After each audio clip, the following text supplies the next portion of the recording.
All right, so if you're watching this and you're a subscriber, you might be wondering, where the heck have I been and what have I been doing? Well, I've been busy, been really busy. I mean, if you look back here, cleared all this out. This is where I had the big double stem oak tree removed. A big double stem oak tree that hangs out over that shed.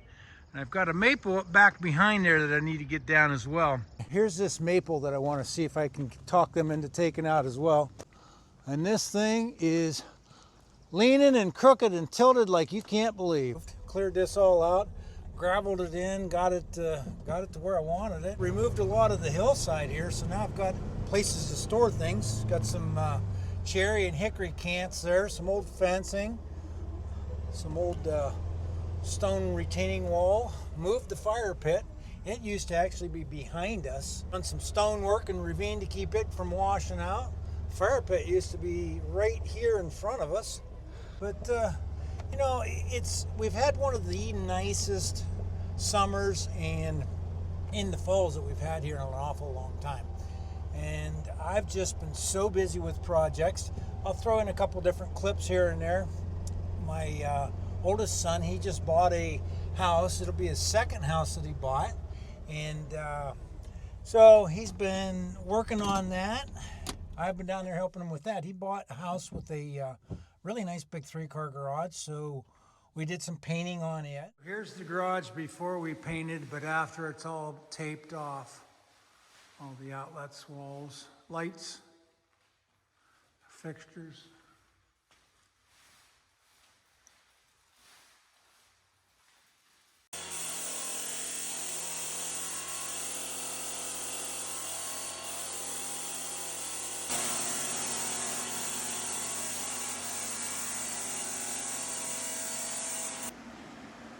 How is this coming over here?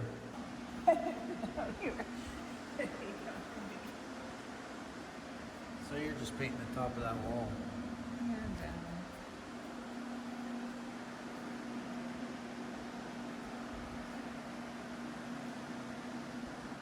We've done a lot of internal housework as well. We did a lot of painting inside. We've done some remodeling, took all the carpeting out, had to replace some flooring, and then put back in the LVP, the luxury vinyl plank flooring throughout the entire house.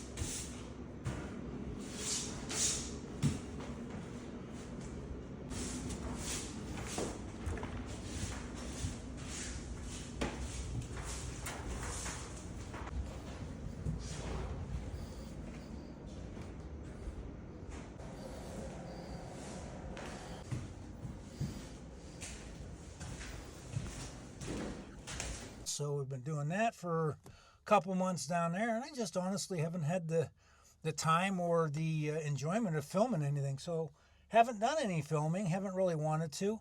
I'm the type of guy that when I start a project, I like to get it going and finish it. I don't like to stop. And some of you guys might not know or understand that when you're doing YouTube videos, you're stopping all the time. You're moving cameras, you're changing things around. And I struggle with that. There's other guys that's what they enjoy doing. Me, I really struggle making a good video, or at least in my mind, thinking I'm making a good video when I'm stopping and starting. And I don't do very well at filming myself. I like to have somebody else help film me. But that's really not what today's video is about. If you look down over here, I've been splitting an awful lot of wood. And as you can see there, I've got close to 20 cord of wood. Everything with the tarps and covers on it is ready for this year. If I should sell it this year, I don't know that I'll even sell that much this year. And everything over here is all maple except for the last 3 baskets. And all this maple came from one particular tree that we took down front. And I'm going to take and keep all the maple stems. There's going to be a ton of firewood in just that particular tree there. And I've just been slowly working away at it. And you can see I've got, well, let's see, there's 26 baskets of firewood that came from that 11 stem maple tree. And I would have never guessed there was that much wood there. So 3 baskets, 3 full baskets equals about a quart of wood. So 3 into 27 is what, 9? 9 cord of wood came just from that particular maple alone. Back to why I'm doing this video today. This is something unique. That's what my channel all started with, was unique ideas, concepts, bigger, better ways to do things, ways to create things, organization and all that. And today's video is a little bit of everything in that wrapped up that's involved with selling firewood. So what I did was I kicked Adam's butt out of the front drive there and said, you know, hey, I'd like to sell some of my own wood. So he picked up his roadside stand, and I said, you know what? I've learned a lot from him and his roadside stand and the things that I see he's gotten involved in and he's done and worked with and all that. And I thought, you know, I can make this a little bit better and easier. And I'm talking about the old roadside stand that he had down there, because the one he built over at his house is actually really nice. But I took that concept as well and added to it to make it even, I don't want to say nicer, but I've never put so much thought into a roadside stand in my life. And I'll explain some of the things that I did. And it wasn't just creating a stand, it was creating a atmosphere, creating a area that people wanted to pull into. And even if they didn't know they wanted to buy firewood, they might just pull in, check it out, and buy a bag or buy a bundle of firewood. So let's head on down and take a look at that real quick. You'll see what I did down here with this roadside stand. And I've created an area, instead of somebody having to back in, or excuse me, having to pull in and back out onto the busy road. And you'll notice as we stand here and talk how many vehicles go by. But you can see what I've done here is I've taken what used to be a driveway, and there was a house on our right-hand side that the driveway came into. I've torn that house down years and years ago. But what I did was I created this pull-in driveway area that they can come in and get their firewood. But as you can see, I've made it a circle turnaround drive. So now nobody has to back out onto this highway. And it's a busy road. They're going anywhere from 55 to 70 down past here. And it does see a lot of traffic. So the roadside stand does get a lot of activity, or a lot of views anyhow. And let's go talk about why I created this stand and what all I did.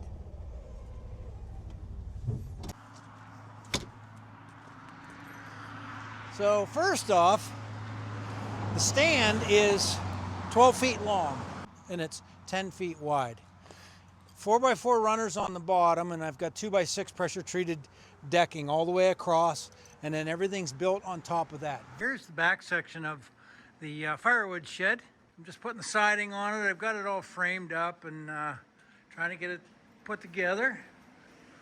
Got this all sided in. Out here we'll have probably two, I haven't figured that out yet, but probably two firewood racks that we'll have here and over here. Just wanted to give you a quick rundown on what this looks like as I'm working on it. One thing I did forget to mention is this is 6 feet wide inside, 10 feet wide total.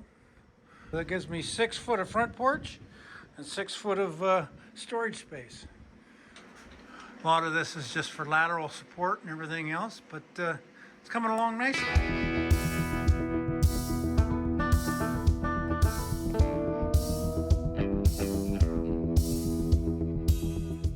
So here's a little tip for you. If you don't like pouring paint out of a can because you're not going to be using the entire can and you don't want to fill the whole rim up with paint and then have to clean it, get yourself an old ladle, soup ladle. Pull it out, hold your bucket over, pour it in. Well, I got all my trim painted. This is all corner trim for corners of the building, the openings.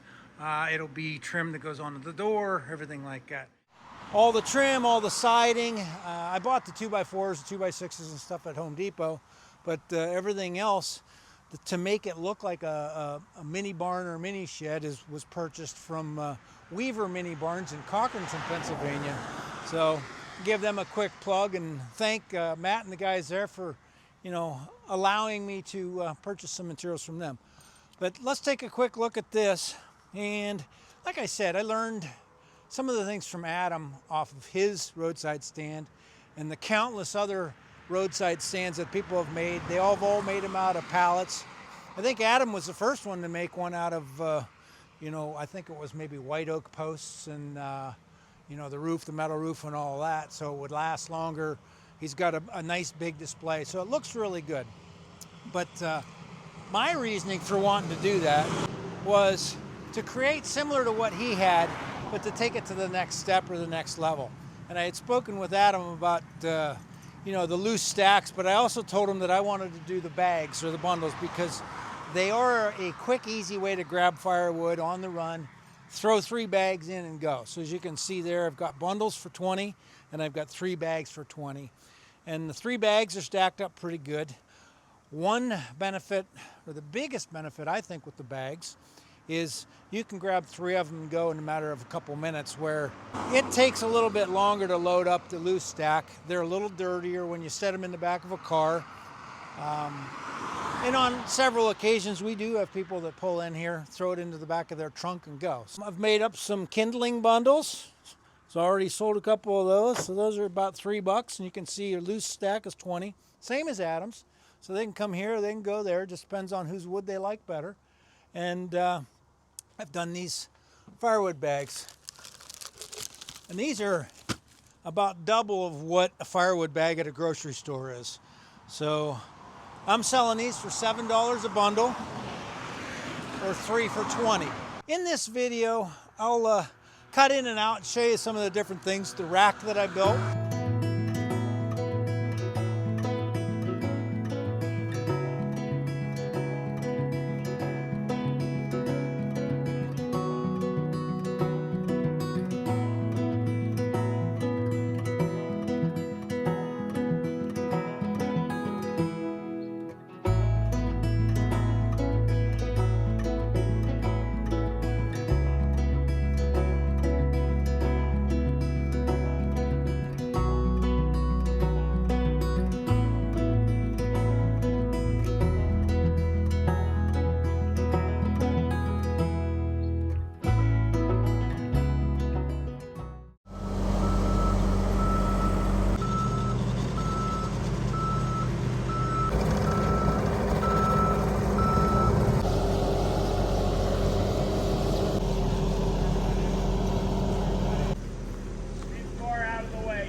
This is built out of a 2x12, pressure treated 2x12. And why I built it out of 2x12 is because I wanted it to be narrower than the 16-inch logs that we're putting in there.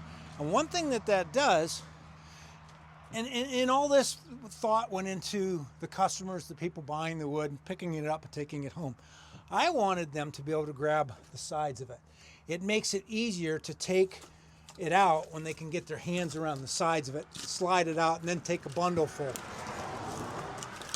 So the ability to have something on the sides to grab, pull it out.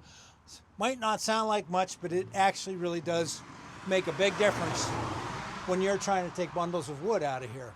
So they take them out. Same with the bags. You can reach around the sides of it because they're longer than what the thing is. We've got the stand here. It's all under roof. Everything is under roof. It stays dry when it rains. It just rained this morning and everything here is pretty dry.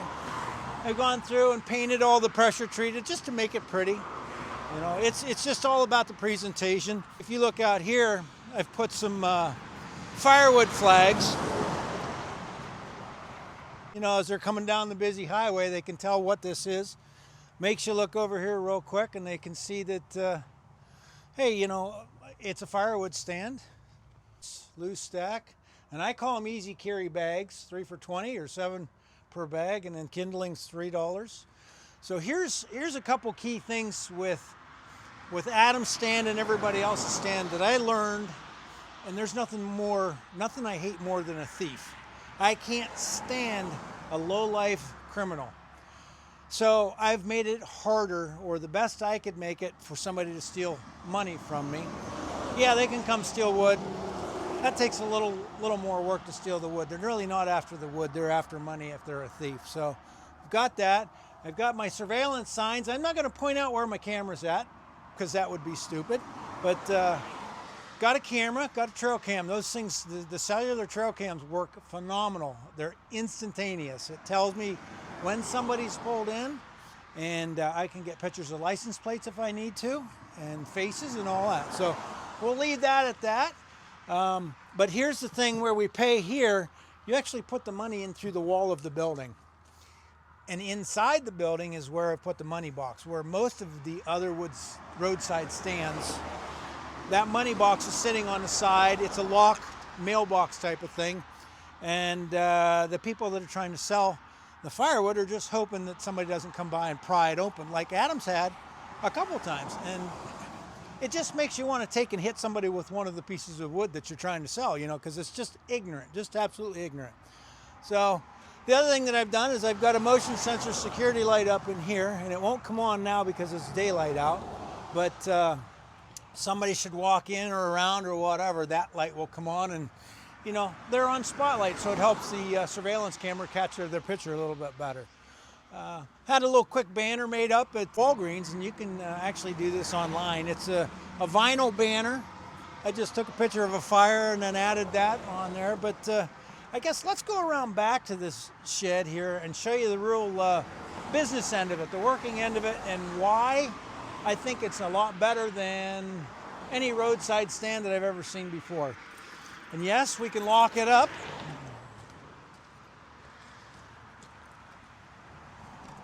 So this particular stand, like I said, is 10 feet wide, but I put two 4 feet wide doors on it, so it's an 8 foot wide opening. And you might start to understand why I made it 8 feet as soon as I get it opened up here.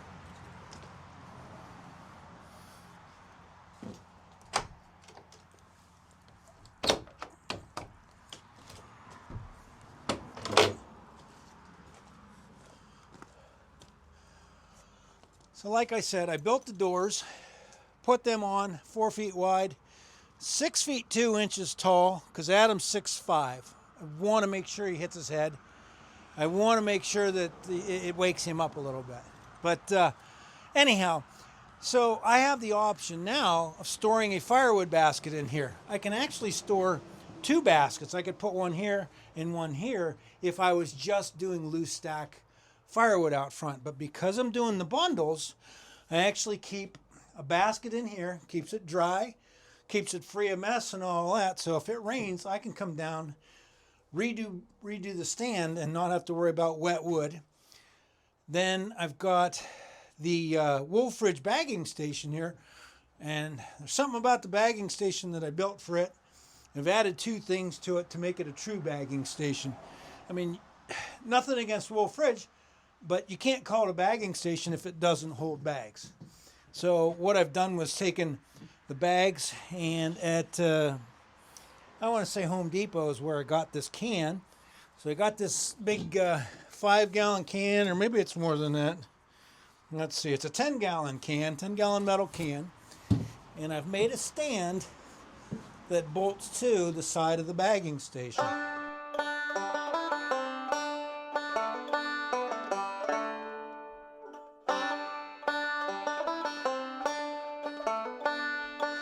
So a little trick I've used before, I need to put a lip or a ring around this round piece here so the garbage can doesn't slide out of it.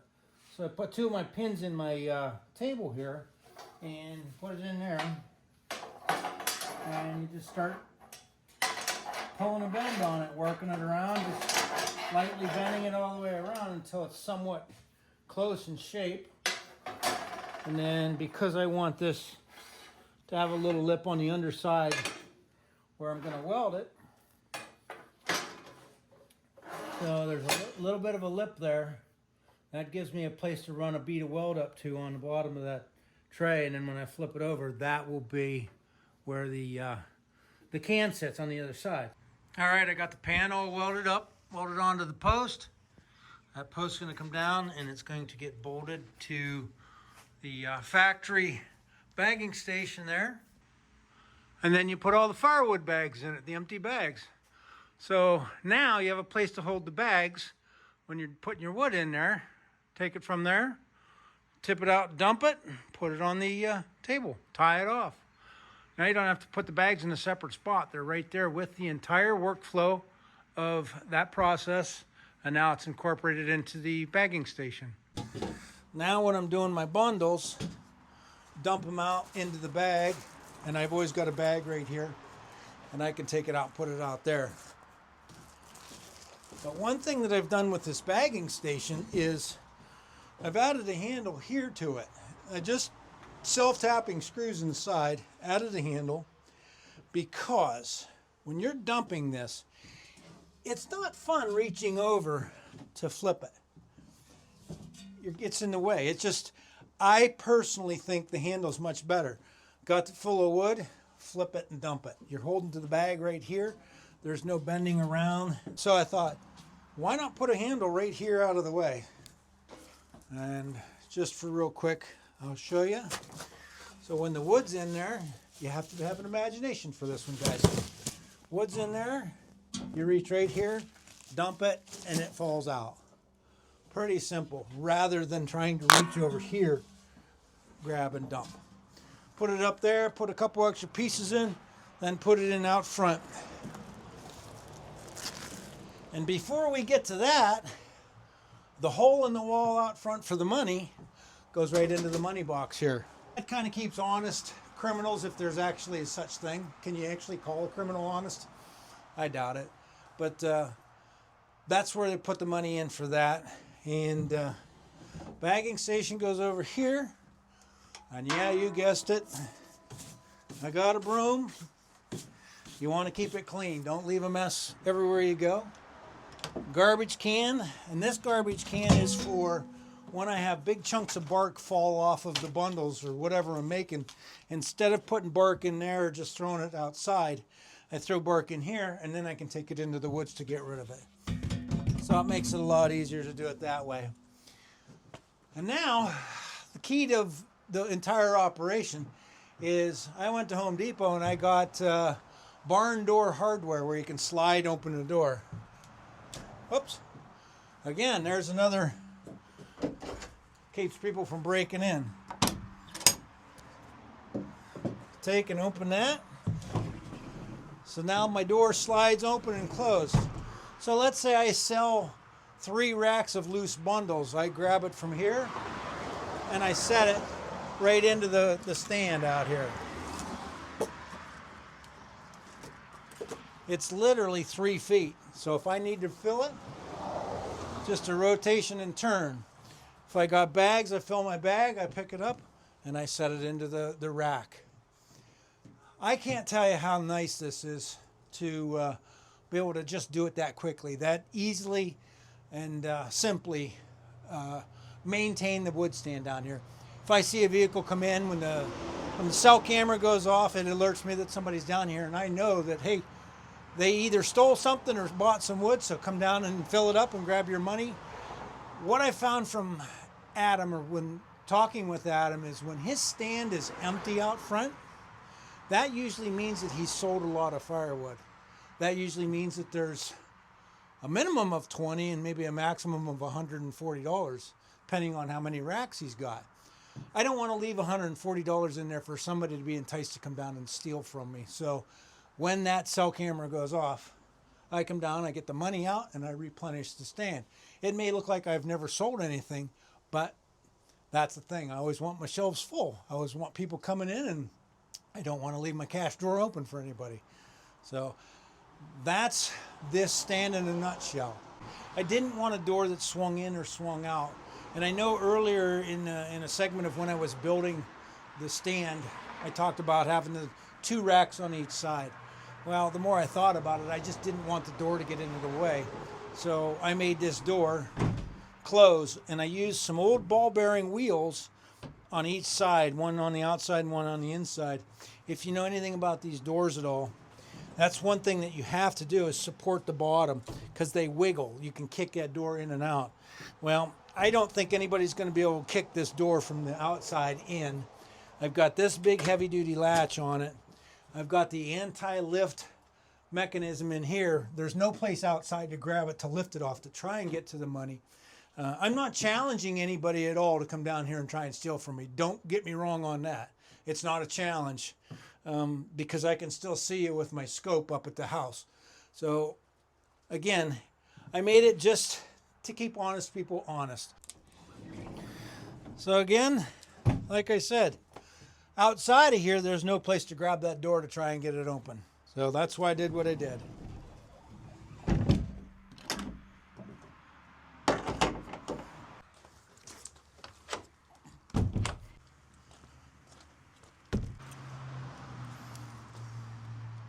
The security light out there, it is solar. So I've got a solar panel, little solar panel here. I don't have electricity down here. Probably the most expensive roadside wood stand you'll ever run across. But in reality, this is more about putting ideas together, finding the problems with other stands and things like that, and trying to incorporate it all into one. I don't have any of the big baskets sitting outside here. I can easily bring them, load them in. I don't sell enough firewood in a day that one basket would create a big enough issue.